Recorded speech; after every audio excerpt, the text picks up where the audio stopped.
Howdy, all you delicious people. I'm here today to review The Wraith. I saw this movie on Tubi, T-U-B-I. It's a free movie and TV service. At the end of the day, you can see a number of things for absolutely free, and there's no sponsorship from me for saying this. It's just because if you want to see this thing, go ahead and go into Tubi and you'll see it for the first time ever if you've never heard of this movie before in your life, which I can understand that. So, or if you've had heard of this movie and you want this reviewed, thank you for watching this. So, going into this movie has, like, to me, while watching it, I'm like, this feels like Ghost Rider to me. Maybe not Johnny Blaze, but, like, the later iteration of, like, Robbie Reyes. Like, it kind of feels like this could be, like, a Robbie Reyes Ghost Rider movie in disguise, and we wouldn't know it. But anyways, it also kind of bizarrely feels like The Crow, like somebody having to come back from the dead after being killed to come back and seek vengeance upon the people who had previously killed him. And that just seems like The Crow to me. Like, it kind of also cuts and breaks down kind of like The Crow to me too.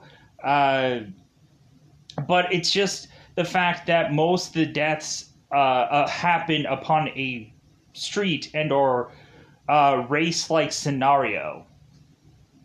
But yeah, like, this feels like a lot more like Ghost Rider than The Crow, but still, whatever. So, going into this movie, what exactly is teeing it up about? So, without a doubt, this movie is to have a man called Jamie who had decided that he wanted to go and lay into the bed of another woman, which was, I guess, the wrong choice, because shortly thereafter that, after they got busy, he got a bullet into his bate and killed him off. Or he was murdered in some kind of fashion. Which leads him to just seek revenge by coming back from the dead as a different person who was Jamie and now is Jake, aka Charlie Sheen, to not only come back and re-seek his woman, but also to seek vengeance upon his other people that had killed him in previous life. Like, as if he, like, bizarrely got reincarnated, but, like, reincarnated to just take people out and then just go upon his way. Really, I thought that this movie was fun. I like the whole aspect of this person who comes back as this vigilante that has these kind of like high-tech like gadgetry upon him. Like, this character looks very odd when eventually you kind of see more parts of his car or more parts of like this suit thing that eventually is to be shown while he's to be walking around this chop shop and firing a shotgun into numerous things. It just looks really cool and interesting, and like it kind of like sells pretty decently, sells pretty well. So going into this movie, it's basically a revenge story, but a revenge story that is mostly kept on the drag race or the race of the streets or whatever you want to call it. And basically there isn't much beyond that. So reasonably, I thought this movie was just fun. Like, I thought this movie was fun. Like, it has that just kind of like interesting vibe of eventually pushing certain characters like Billy Hankins to really be this much more scared person at first, but then eventually like becomes a much more confident person that is not just going to let anybody like steal anybody away. Plus, we also have a villainous character called Packard that is to basically think that he is to get everything that he wants and that he is to like have the ability to just beat anyone and on the streets. Like, in the early parts of this, we are to see a pink slip match being put up between our main villain to just kind of showcase, like, yeah, we're probably not going to see him going into a drag race anytime soon after this, because it would just make a lot of sense to like to have this villain like be like showcased in the beginning, so that way it'll leave him to the very end, because you're naturally assuming that this is going to be the guy that is going to be left for last, because it's always that scenario, or it's always that situation when a vigilante is coming after somebody, specifically a guy that was the like the ringleader of everything. That's normally who like the vigilante saves for last. So with that said, I just found this movie fun. Like a lot of people, like I thought, like I liked shows like Viper. Like I liked shows like goofy shows like Knight Rider and stuff like that. And like this kind of gave me those vibes. Like if people don't remember Viper because that show was such a long time ago. Like a Viper was a show where like you'd have this one car that all of a sudden would like change into a different colored car, and like I thought that show was kind of cool, but like reasonably like I was like, it's a car show, but bizarrely it like won me over, and so I just kept watching a show called Viper when I was I don't know when that show came out. If anything, anybody can check out when that show actually came out, but I think that was like my first memory of watching like a car show or whichever. For a lot of people, this could also like lead to movies like The Car, Road to Revenge, where there isn't an actual person that comes out of that car, but like it kind of feels like this kind of thing where you have like a car that is going and trying to like take everybody down, just because it's a guy who had died by horrible means or whichever. Or maybe even stealth to a lot of people. Like that's kind of more in like the air or whichever atmosphere, but it's kind of like an AI that starts to get out of control and starts taking people down, but then eventually decides to team up with its only left character reasonably, with the exception of Jessica Biel, and rescuing Jessica Biel. So with that said, as I've kind of tied everything that is quasi ballparkingly whichever with this movie, because I like to do comparisons, and hopefully everybody like probably is like, oh yeah, this does feel like that movie. Oh yeah, this does feel a little bit like this. So with that said, I think it's time to go into that coveted thing called a spoiler time, because I think it's that time again to go into here and say it's about that day, to go out of our way to spoiler time. It's about that time again to spoil this movie. So, like I said, in the very beginning or early parts of this movie, we are to have a guy named Packer Walsh going and racing for pink slips against this no-name schlub of a guy that I don't remember what his actual name is in this movie. George? Let's go with that. I don't think I'm wrong about. I don't think I'm right about that, but whatever. So Packard, of course, is to race this guy, and it seems bizarrely like the race is really close, but of course Packard does win in the beginning of this. Eventually, Packard goes and eventually tells his tech guy, who is to be Rughead, that Packard needs to get his car like souped up, that he needs like a more better advancement on this. I guess this is like before like nitrous or whichever. Like there's just like there has to be these bizarre ways to soup up these cars without actually going into technical mechanical terms or whatever. But I guess this might have been before nitrous or whichever. Or what? Yeah. So, anyways, so Packard does win this race, but it seemed very close. But of course, we push on. So we have a girl who is to get out of her home called Carrie. She is to be walking out of her home, and coincidentally, she doesn't get picked up by her normal boyfriend. All of a sudden, because he's running a little late, we all of a sudden have Carrie, who is to bump into a guy named Jake, aka Charlie Sheen, who's like, hey, like if you're leaving, like, hey, how about I give you a ride?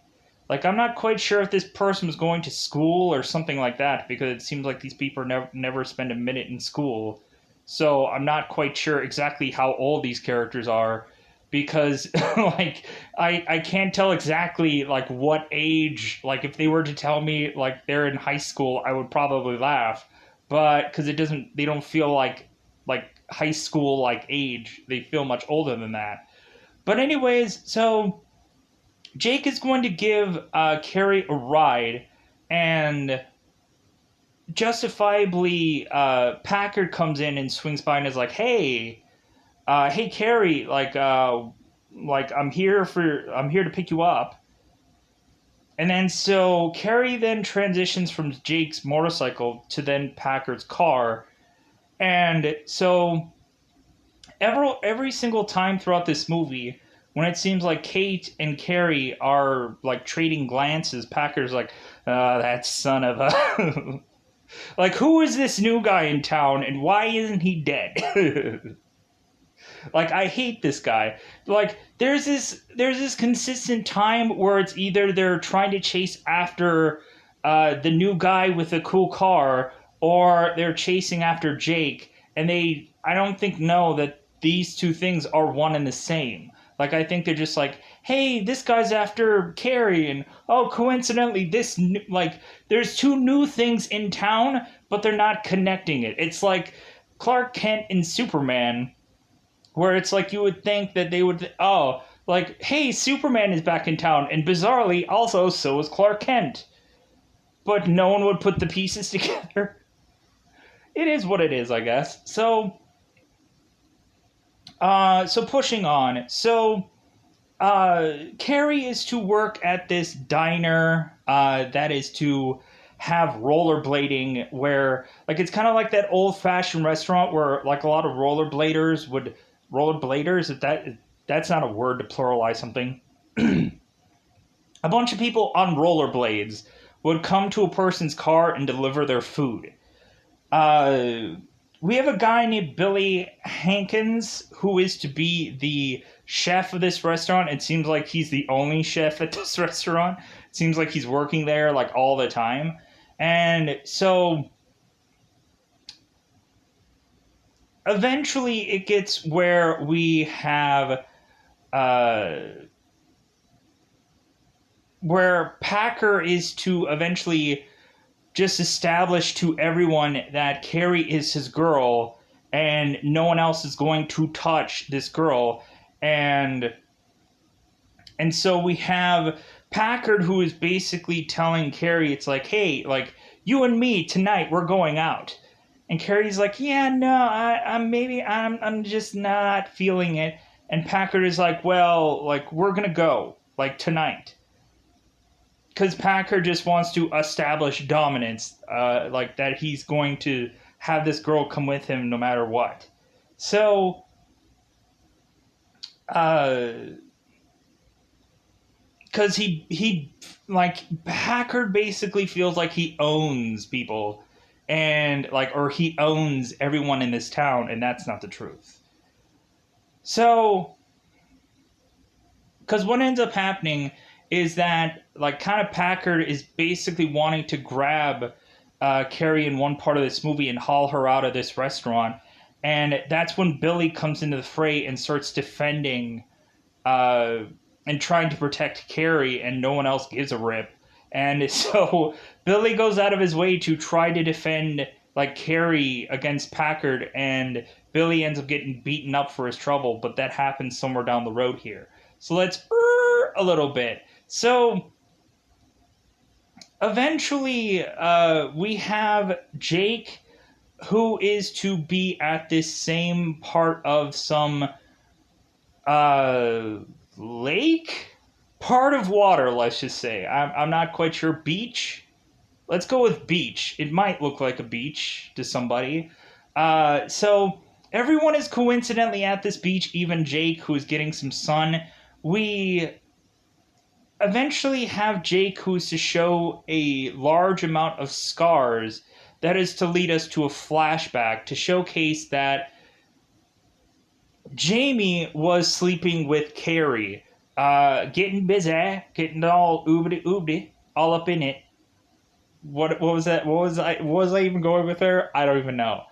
And so all of a sudden, someone was to break into this place of which that both Carrie and Jamie were at, to go and just start cutting up Jamie's back. But eventually, that leads to eventually Jamie being killed and hauled away, simply because that Jamie and Carrie, like their love was just undeniable, and Packer didn't like that, and so basically, like he came in and it's just like I don't care who anybody thinks that they are, like I'm gonna kill anyone who is going to like look twice at my girl, basically. Like I wish that there would have been a much more like clear cut like flashback of a thing that like showed a lot more about like the whole leading up to the death thing.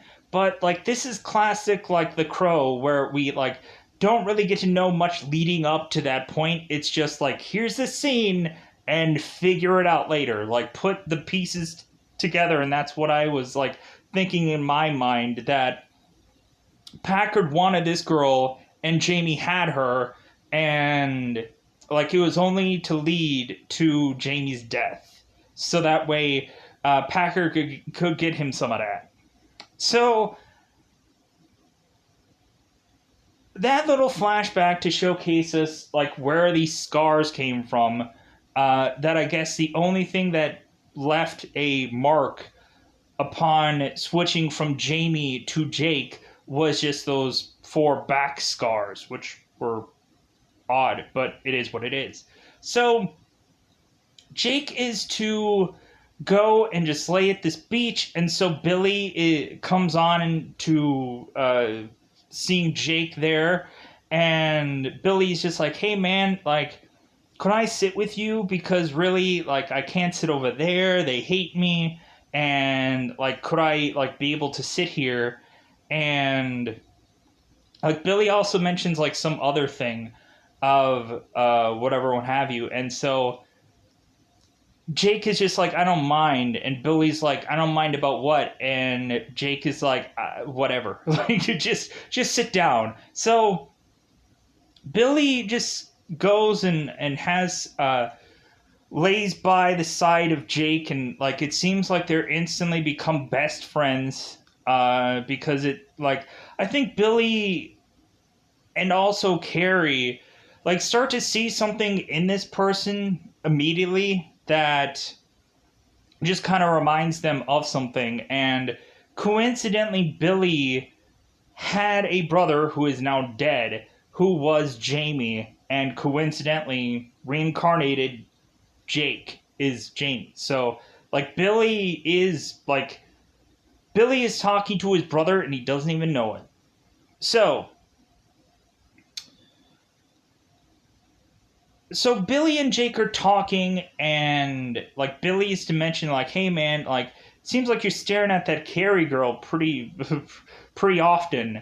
Like maybe you should like avert your eyes, because if anything, like there's a guy named Packard, and like he will like shut them for you," kind of thing. And Jake is like, "Yeah, I don't think I have that kind of concern."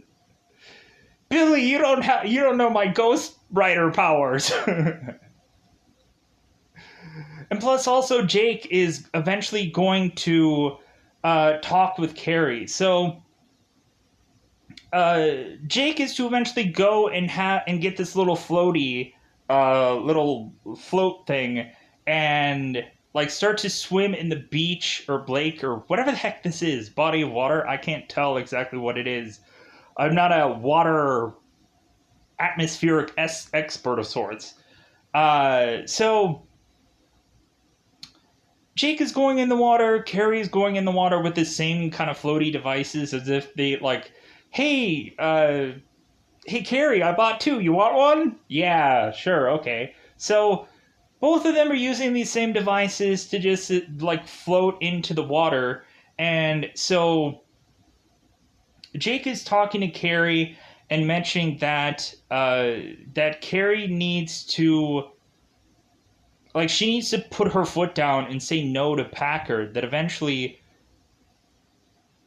like, she needs to be strong and want her freedom, which I think is, like, the coolest part, where Jake is trying to convince Carrie that she needs to say no. Like, she needs to,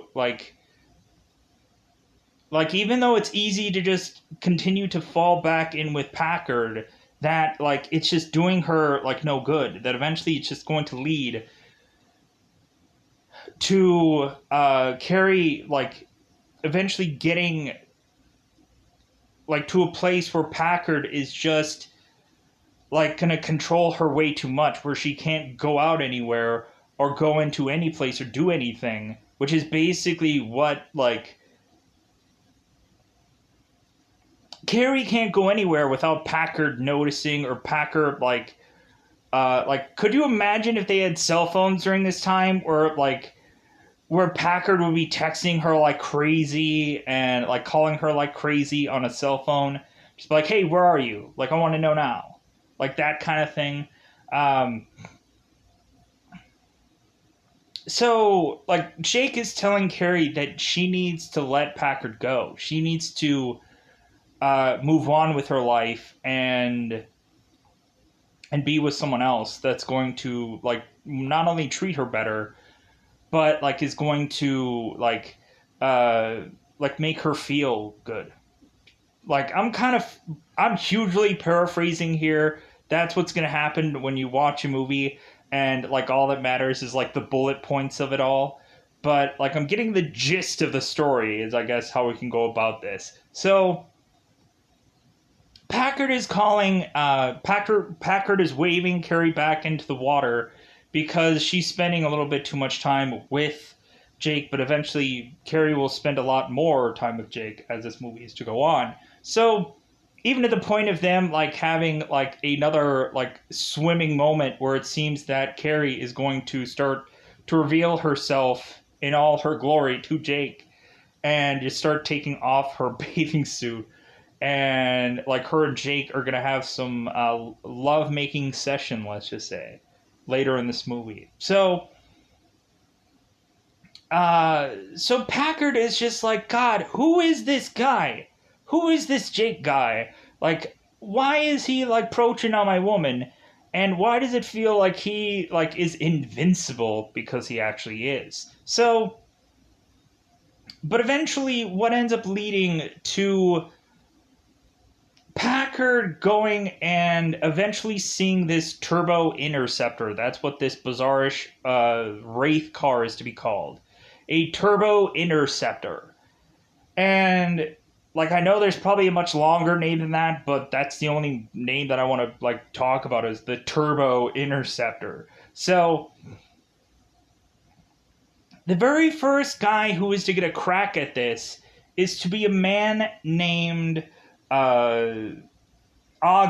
So Augie is to be the very first guy to try to get a crack at this whole thing. The whole entire time, this is to be like Death Race to me, where we have, like, Jason Statham, like, in his car, and he never gets out of the car to say anything. Where there's some people that are asking this guy questions and whatever and what have you, and, like, yelling at him and whatever, and this guy is just non-responsive. He's not even flipping the bird, he's not rolling down a window to do anything, nothing. So Augie is to go on to race, this Wraith character, and so immediately that ends up having him go into a loss. So, supposedly after this loss, we find out that Augie had bizarrely, like, burnt out his eyes, like Ghost Rider style, with the whole penance stare kind of thing. But when eventually the sheriff is to come and investigate Augie, he is to see that it seemed that after this guy had lost, the car had cooked, into the inside to be like 1,000 degrees, where, like, this kid is smoking. So Sheriff Loomis is to come down after this whole race is to be done because there's a dead body here. And so the sheriff is to start asking people questions like Packard questions, uh, skank questions, gutter boy questions, rughead questions. All these guys, he's asking them questions, but really he's just like, well, like I'm sure that you guys aren't going to give me a lick of any real true answers because like you've been drinking too much Drano or some kind of bizarre chemicals like all day long, and so like their brains are fried or their brains like don't have like a IQ point to to justify the sheriff asking them a lick of anything. So the sheriff is just like, well, okay, like if you like sober up and your brain can actually process a thought, like let me know because I would like to actually like have a witness to this whole situation scenario or whatever. And because this sheriff is just kind of like just kind of giving these guys consistent crap. And like I assumed that this sheriff might have had some kind of like side hustle going on that we don't know about, that all of a sudden like the sheriff is all of a sudden going to be tied to these bad guys, but I guess I was wrong. Considering this is like Randy Quaid, you kind of can't tell whether he's just going to be like the normal straight sheriff guy, because he usually plays the dick a lot. But like I thought you were gonna find out at the end of this that this cop was like crooked or whatever, but I guess he's just a normal sheriff, but he's just a dick to a lot of people. So pushing on, so this eventually leads us to continuing to have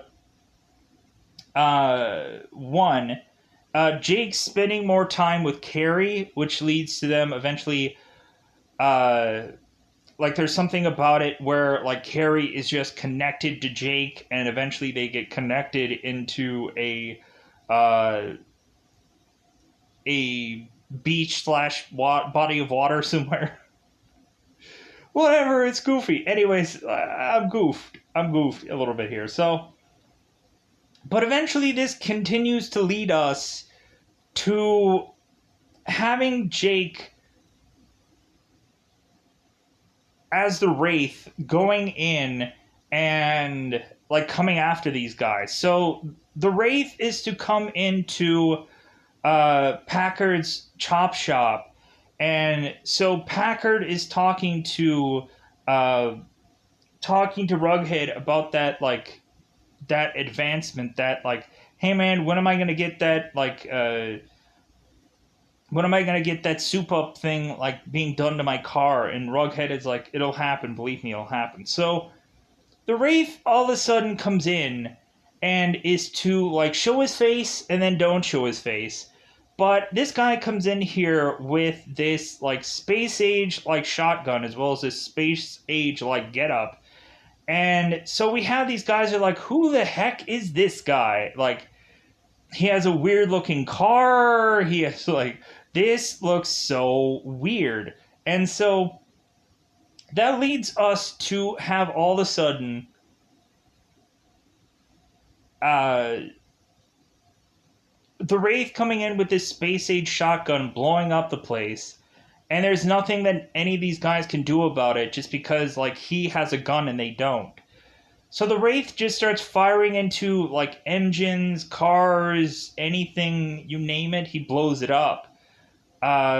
Just to tell them like whatever you do is going to be a waste of time. Whatever your best car is will not beat mine, so you're wasting your time. But this is just to lead us to eventually have just other people going and trying to go after the Wraith and trying to race him, which of course is going to fail. We have another racer who I think that might be Minty, who is to, of course, because I think Gutterball, maybe, like, I want to say Gutterball or Gutter Boy.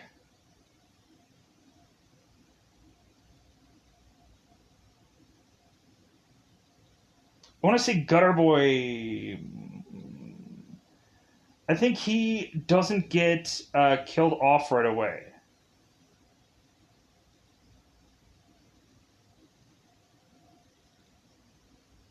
Let's go. Let's go with, because I think, because there's another race where Rughead is to save for this time around, that that Rughead is going to put something in his car so that way uh, if this time around we have the Wraith who does lose, that eventually his car will be turned off like that because there's going to be some device in his car that shuts off his engine. But when Rughead is to look in the back of this car with this engine, he's like, oh my god, this is something I've never seen before. And Rughead is to try to call Packard over here to see what this is. And Rughead is like, dude, just get the race going. I don't care. Like, just, he'll beat him and then we'll see what it is, kind of thing. So, of course, the Wraith beats another guy again, kills another guy again, just like the other spot did. So, that leads to eventually, after Jake and Carrie are to spend more time with one another, Jake is to take Carrie on a motorcycle to just drive home on his motorcycle. And all of a sudden we have both Skank and we have Gutterball, or Gutter Boy, who are to eventually spot both of these people. And so both Skank and Gutter Boy are to go and chase after these two because they want to get to Jake. But like, there is plenty of times where Packard is to spot Jake and Jake on a motorcycle or any number of things, and all of a sudden, like, Jake is to vanish all of a sudden weirdly, and Packard is like, what the heck is that? Like, how is it that all of a sudden he's gone? Like, this makes no sense. And so, but in this instance, we have both Jake and Carrie. Jake just, like, outmaneuvers them because motorcycle, and both Skank and Gutterball are to be just like, okay, I guess we didn't, like, I guess we couldn't have, like, gotten to him. So, but eventually that leads to eventually Jake bringing Carrie on home, but then the Wraith is to go after these guys. So when they are to arrive to come back to their chop shop, we have the Wraith who is to drive so quickly into this chop shop that the whole entire chop shop is just to blow up. And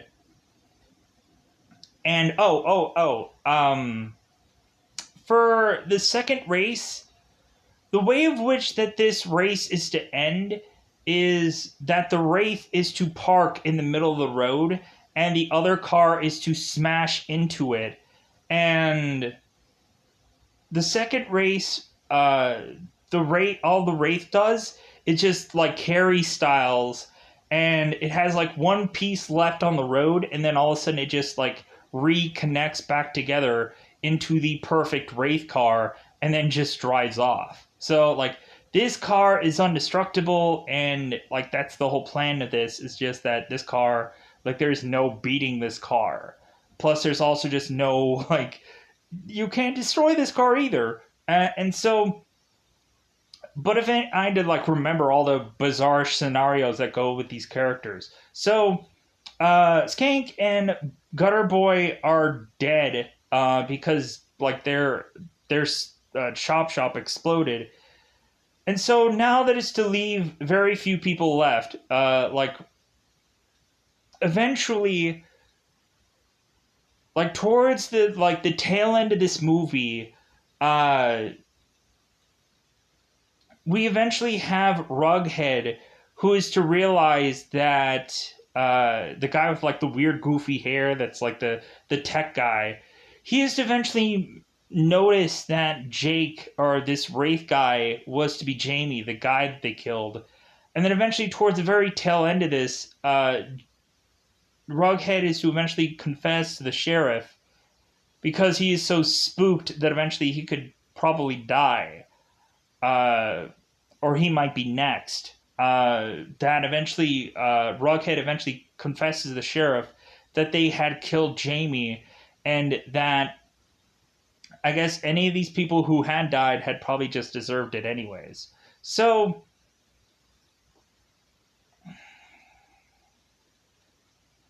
so this all leads up to, of course, having both Packer, of course, racing, of course, the Wraith, because it's kind of obvious. And also, we start to have a lot of times where like Jake is going to like basically almost tell people that they should know who he is, or that like hey, like you should know I'm Jamie kind of thing. Like Jake is going to like straight up tell Carrie that he's Jamie and that he's come back for her.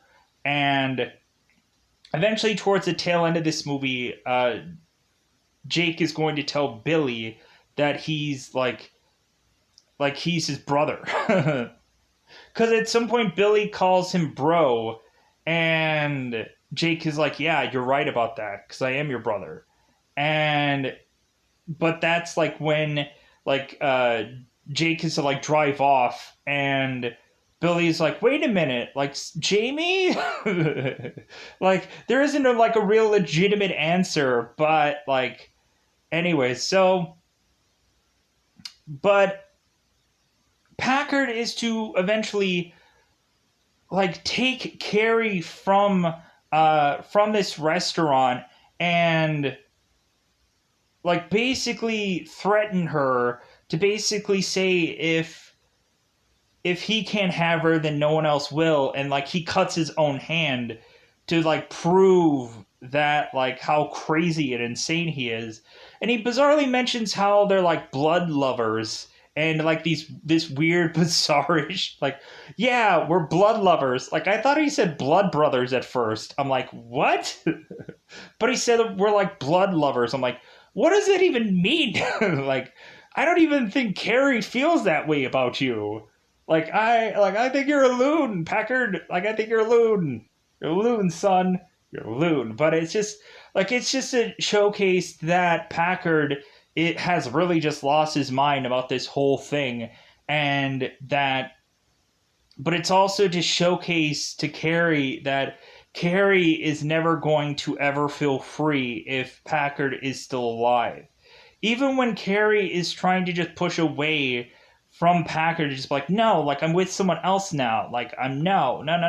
Like I don't want you anymore. So but this all leads to eventually the Wraith going and finding Packard to supposedly finish this whole thing off.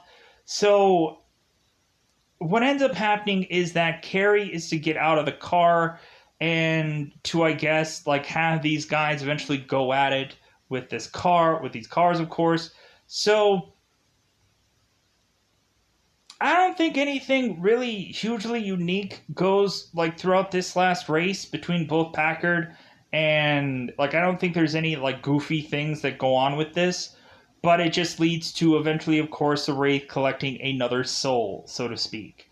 And like I think there's also one moment where the sheriffs are to eventually find the Wraith car and want to try to take the guy in. Like this is a really cool scene where the Wraith is to all of a sudden be like boxed in by these cars, but he's just like, dude, you ain't gonna box me in. I'm just gonna bulldoze through you, metaphorically speaking, because he couldn't like he doesn't actually have a bulldozer on his car. It doesn't like all of a sudden change into a bulldozer or whatever. But so this car just drives so fast that he smashes through these police cars like they're nothing and makes it through this roadblock. And so like here's people scrambling to toss all these pieces off to the side to chase after this thing, but there's no getting to this thing.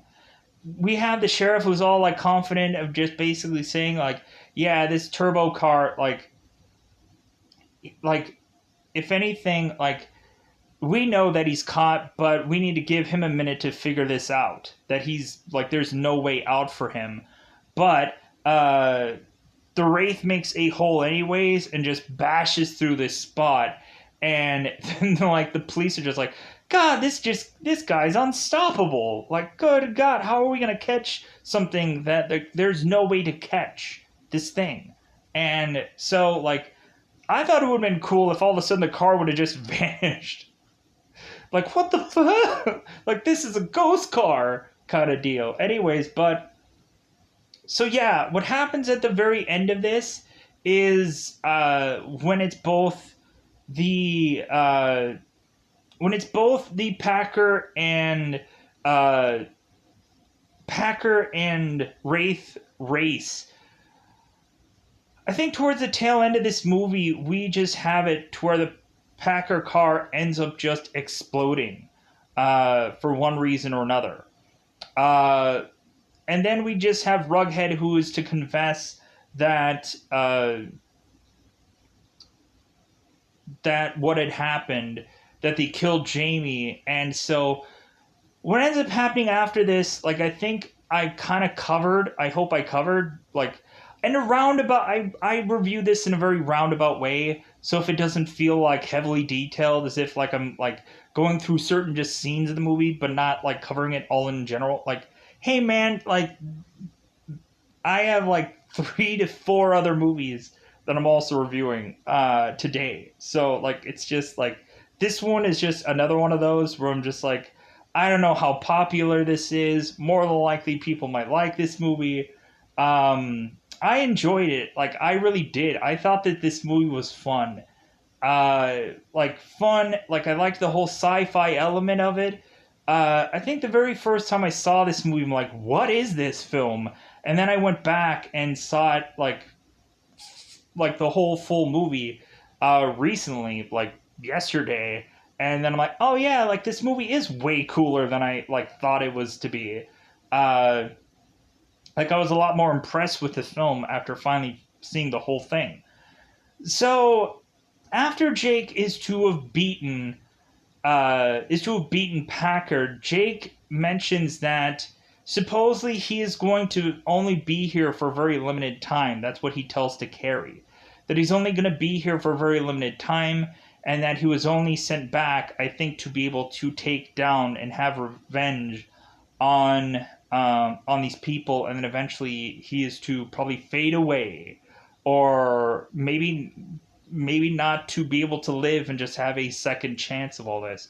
It would have been interesting to eventually see if they were to ever have had, like, a sequel done to this movie. I know it might have not have been, like, an easily won over thing, but I think they also could remake this movie, and I think people would be won over by it. I think these kinds of movies, like, especially with a thing like Ghost Rider Robbie Reyes in existence, like, I think they can remake this movie, and I think people will still enjoy it.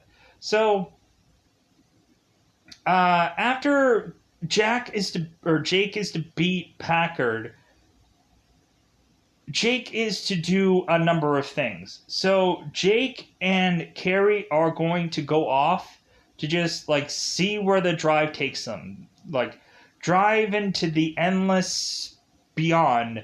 But before Jake is to go, he ends up giving his brother the Turbo Interceptor, the car. He gives it to him and says, hey, man, here you go, this is now yours. Like, I guess if there was going to be a sequel, like, Billy could have had the car. But, so yeah, like, Jake is just handing this guy over this car, and Billy's like, why are you giving me this car?